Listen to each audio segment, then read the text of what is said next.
હાલો રામ રામ સીતારામ જય માતાજી તમામ યુટ્યુબ ફેમિલીના મિત્રો તો કેમ છો બધા ખેડૂત મિત્રો મજા છો ને હું છું આપણો મિત્ર ભાવેશ। તો આજે તારીખ થઈ છે 5/5/2026 મિત્રો। તો મિત્રો આજે આપણે વિડીયોમાં વાત કરવાના છે કે આ તલને કેટલા પિયત આપેલા છે અને આગળ શું શું ટ્રીટમેન્ટ કરી છે એના પણ આપણે આગળ વિડીયો બનાવેલા છે મિત્રો। તો સૌપ્રથમ જે ખેડૂત મિત્રો ન હોય ચેનલને લાઈક શેર અને સબસ્ક્રાઈબ કરવાનું તો ભૂલતા જ નહીં મિત્રો। અને જો આ વિડીયો તમે ઇન્સ્ટાગ્રામ અથવા ફેસબુકમાં જોતા હોય તો પેજને ફોલો કરવાનું ભૂલતા નહીં મિત્રો, કારણ કે આવી સાચી અને સચોટ માહિતી અપડેટ સ્ટેપ બાય સ્ટેપ તમને મળતી રહેશે મિત્રો। તો મિત્રો આ તલને અત્યારે આપણે લગભગ 7 મણની આજુબાજુ તલ અમુક જગ્યાએ નાના હોય અહીંયા છે નીચા છે, કારણ કે આગળ જે શરૂઆતમાં વાતાવરણ થોડું ખરાબ હતું એટલે અમુક જગ્યાએ નીચે ઊંચા વધારે રહ્યા છે। બાકી જનરલી આ તલ 7 મણ છે મિત્રો। તો આને કેટલા પિયત આપ્યા છે એની આપણે વાત કરશું મિત્રો। તો મિત્રો આને ખાલી 4 જ પિયત આપેલા છે। આ તલને 4 પિયત આપ્યા છે મિત્રો। તમે જોઈ શકો છો બળવાની સાઇઝ બાઈઝ બધી એકદમ સરસ મજાની આવી જઈ છે અને 46 દિવસના તલ થયા છે, જે આપણે 20/19નું વાવેતર છે આપણે, જે ત્રીજા મહિનાની 19/20નું વાવેતર છે અને આજે આપણે 5 તારીખ થઈ છે એટલે 45 દિવસના તલ થયા છે મિત્રો। અને 4 જ પિયત આપ્યા છે, 5મું પિયત આપણે આજે ચાલુ કર્યું છે। હજુ આમાં 2 દિવસ હાલ્યું હતું મિત્રો, પણ અત્યારે એકાદું પિયત તો નજીક આવે તો વધારે સારું રહે।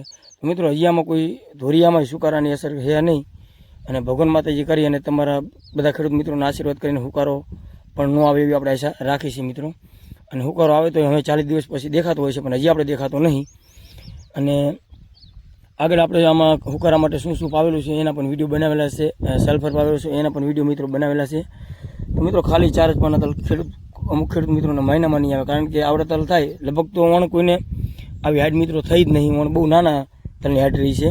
પણ જો કોઈને કદાચ મોટા તલ થયા હોય મિત્રો તો પણ એને પાણ અત્યારે ઓછામાં ઓછા 8-9 પાણ થઈ ગયા હોય છે। જે આપણે એને તલ રહ્યા એને મિનિમમ આપણે અત્યારે 4 પાણ પાવેલા છે, એને અત્યારે 6-7 પાણ તો થઈ ગયેલા હોય છે, પણ આપણે આમાં અત્યારે પાણ એકદમ મીડિયમ પાવેલા છે। નાનો હોય ત્યારે આપણે બહુ ખેંચાવા દીધેલા છે મિત્રો। જે બીજું પિયત આપણે 24 થી 25 દિવસે મિત્રો પિયત આપ્યું હતું અને ત્રીજું પિયત આપણે 14 દિવસે આપ્યું હતું અને પછી રનિંગના પિયત આપણે 8-9 દિવસે આપતા રહીએ છીએ। અત્યારે આ પિયત આપણે 7મા દિવસે ચાલુ કર્યું છે, કારણ કે અત્યારે થોડુંક તડકાવાળું વાતાવરણ અને તલને પણ અત્યારે તમે જોઈ શકો છો કે બેડવા લેતા આવે છે એટલે આને જરૂર પડતી હોય છે મિત્રો પિયતની।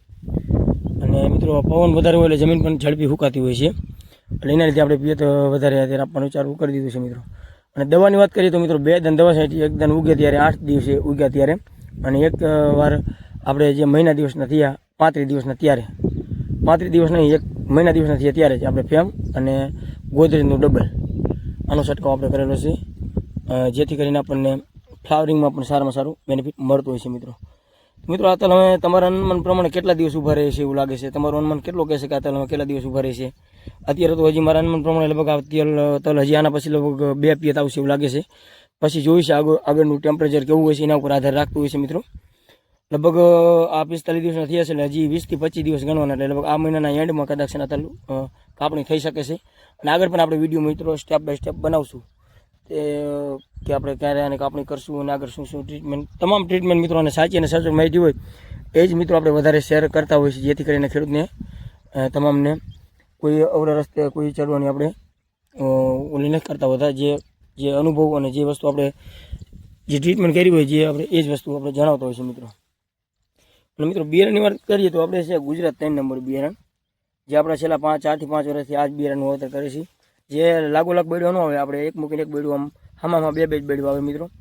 પણ આનો ઉતારાની વાત કરીએ તો મિત્રો સરસ મજાનો ઉતારો આવે છે। જે આપણે જયસાલ સરેરાશ એક વાડીએ 18 મણિયા અને એક વાડીએ 14 મણિયા, એટલે આપણે 16 મણિયા તલ સરેરાશ આપણે જયસાલ થયા હતા, જે લગભગ 12 વીઘાની આજુબાજુના તલ હતા। આપણે 180 મણ તલનો ઉતારો આવ્યો હતો એવો સરસ મજાનો। તો પણ ભગવાન માતાજીને આપણે પ્રાર્થના કરીએ કે એવો સારો ઉતારો આવે અને તમામ ખેડૂત મિત્રોને પણ એવા તલ કે ઉનાળુ મગફળી જે હોય એનો પણ સરસ મજાનો ઉતારો આપે એવી આપણે પ્રાર્થના કરીએ છીએ। જે ખેડૂતની મહેનત હોય એનું પૂરેપૂરું ફળ મિત્રો મળવું પડે, જેથી કરીને આપણને ખેડૂતને, કારણ કે ખાતર બિયારના દવાના ભાવ પણ તમે જોઈ શકો છો અને ખાતર અત્યારે હાલમાં મળતું નહીં અને ભાવ પણ મિત્રો અત્યારે જે 2200 રૂપિયાની આજુબાજુ 20-20-013 થઈ ગયા છે। ડીપી તો મિત્રો મળતું જ નહીં। તો આવી બધી વાત છે મિત્રો।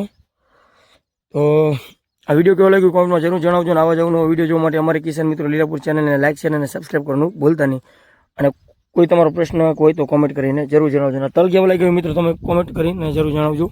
જે આખા જ પડામાં જ મેળો આપણો તલ ઊભો છે મિત્રો, અને મગફળીના વિડીયો પણ આપણે સ્ટેપ બાય સ્ટેપ બનાવતા હોઈએ છીએ। બસ આજે એટલું જ છે।